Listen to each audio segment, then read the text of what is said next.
Alright, so here's what's going on. Some time ago, I was just minding my own business, going through on YouTube, looking at videos, and I stumbled upon these videos of Pokemon Let's Plays. Now, I was already familiar with them. I know pet people had done them, but then I found something that stood out. It was called something called a Nuzlocke challenge. So immediately I thought of Nuzly, the Pokemon, and then John Locke, which I think is like some sort of British old poet. I'm not sure if that's right or not, but whatever, that's not the point. Either way, so I Googled, I figured out what it was, and it seemed like the coolest thing ever when I found out what it was. So basically, Nuzlocke challenge. There's two rules to this. First, every any Pokemon that faints on you, it's considered dead, and then you have to either release them or put them into a death box on your computer, and you can't use them ever again. And rule number two, you can only catch the first Pokemon that you encounter on a new route. This just it goes to stimulate the use of Pokemon that you normally wouldn't use, and yeah, it just makes the game more interesting. So I fell in love with this. I thought it was a great idea. I thought it was interesting. At first, I thought it was like sort of impossible. Like, how can you would you be able to do this and like go on and fight the Elite Four without losing any Pokemon? I just thought it was like not possible at all. But then I started seeing people's videos. I started to see how it was done, and I'm like, okay, maybe it is like. So I tried it out myself. I was actually looking into playing a Pokemon Diamond playthrough, so I thought I would kill two birds with one stone and make it a Nuzlocke challenge also. But in the meantime, I was trying to figure out how to like get the screen recorder on my computer. It was the first time I was going through all this, so I was just trying to figure it out. So it was taking a long time. On the meantime, I started to try a Nuzlocke run through just to try it out, just to test things out and like see how it worked out on Leaf Green version on my emulator on my Android phone.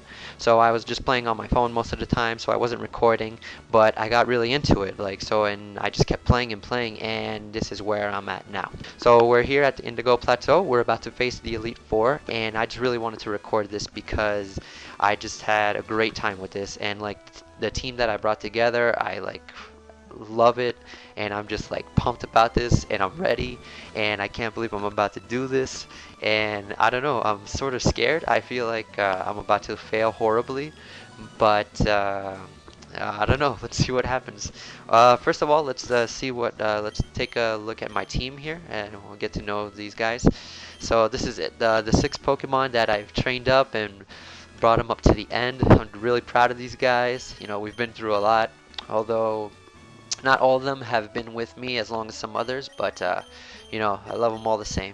So let's start off here with my Raticate, which is definitely one of my oldest Pokemon, seeing as I caught him on Route 1 at level 2, and now he's all the way up to 66. He's Eradicate, and his name is Falafel. Mild nature, it's pretty decent, you know, it's normal stats for Eradicate. He has Guts as an ability, and his moves, I gave him Strength, Shockwave as an electric move, Quick Attack, and Hyper Fang. So really, for this guy, I'm going to be looking at him a lot for the electric move. It's going to be really helpful against Lorelei, and yeah. Alright, next off we got the Three Stooges. So yeah, I caught this guy as a Doduo at level 24 on Route 18. And yeah, I gave him the Three Stooges nickname right off the bat because I knew I would evolve him into Dodrio, and I don't know, I thought it was funny. So his stats, you know, he's got speed going on, good physical attack also, you know, special attack and defense are lacking, but it's alright. Runaway is an ability, so that's useless here. And his moves, he has Fly, Uproar, Drill Peck, and Tri Attack. I like Tri Attack because it has the effect of possibly burning, freezing, or paralyzing, so that's really cool. Fly and Drill Peck, two good flying moves, and Uproar, which prevents sleep. I'm not really sure how that can help me. I'm thinking like it will avoid my opponent from using rest, but I'm not sure if that's how that works. I've never really tried it. So yeah, next we have Venomoth Binoculars. It's Yeah, not one of the best names, but whatever. Sassy Nature, I met him when he was Venonat at level 24, so just trained him up a bit, had him evolve.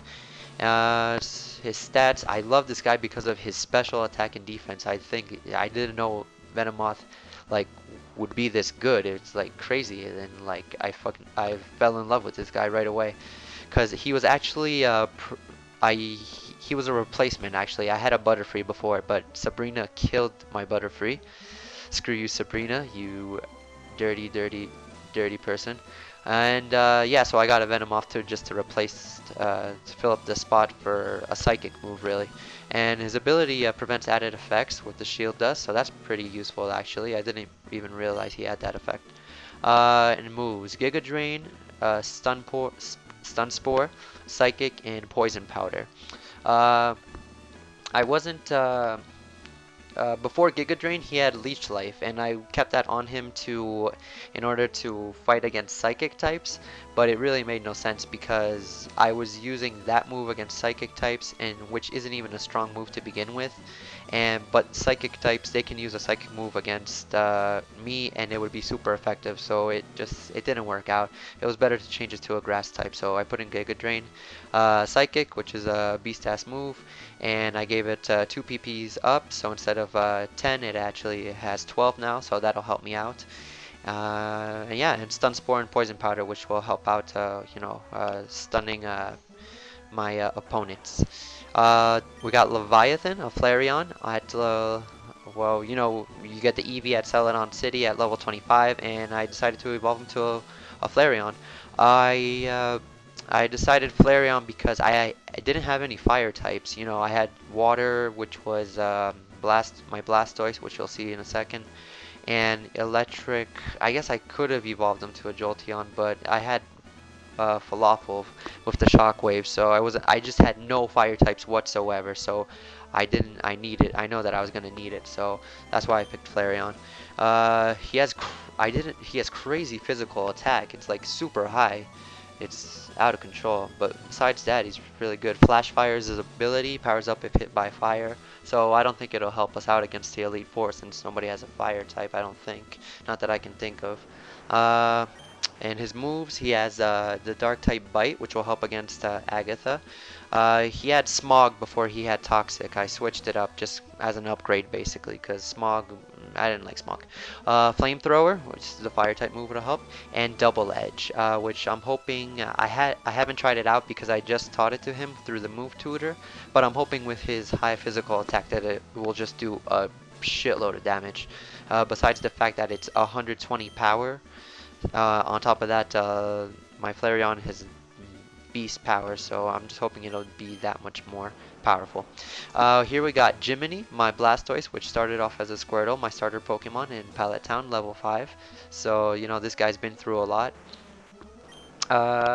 He has, good stats. High defense, Torrent as an ability, ups water moves in a pinch, so that'll help me out. And his moves, I gave him a fighting type, Brick Break. None of my other Pokemon have fighting type moves, so I was really just at the end, I was like, when I was reviewing my move sets, I was wondering like who I would give it to, and yeah, I just decided to give it to him. Before that, he had Skull Bash in that spot, so whatever. I figured it wouldn't be that bad. Bite, the Dark type move, so that'll help against Agatha also, and Surf and Rain Dance. So that's a good combo right there. And this is my last guy, Krillin. I caught him all the way at Mount Moon when he was level 8, just a little Geodude. He's jolly natured, and I love this guy. He's a tough cookie, this one. So he's been through a lot also. High defense, good special defense. He's a little slower, but I gave him the Quick Claw actually, so sometimes he gets the first move. So that's good. Ability Sturdy, negates one hit KOs, so I can even like put him up against a water type if it came down to it, and he would survive, so he wouldn't die on my Nuzlocke run through, which would be really, really sad. And his moves, he has Mega Punch, Rollout, Earthquake, and Rock Blast, so pretty standard, I would say. So yeah, that's the team. These are the guys that I'm gonna try to do this with. I brought them all. I just went through a bunch of grinding, bringing them up all around the level 65 area. I just really wanted to be sure that you know, I would be able to pull this through without any deaths. And so yeah, I just brought them up as much as I could. There's one more aspect to this, and that's that I have the TM for Ice Beam. I got it on the game corner. I just played the slots like crazy, and somehow I got up to I brought up the amount of coins I needed to purchase it at the game corner. And yeah, so I have that because I'm not sure if I'm gonna give it to either Jiminy, my Blastoise, or Falafel. He can learn it too, the Eradicate. I guess so. I'm holding out on it because I know I'm gonna need Ice Beam against Lance, the Dragon type trainer. So I'm just holding out because I wasn't 100% sure who I should give it to. So I'll decide that later. Either way, let's get started. So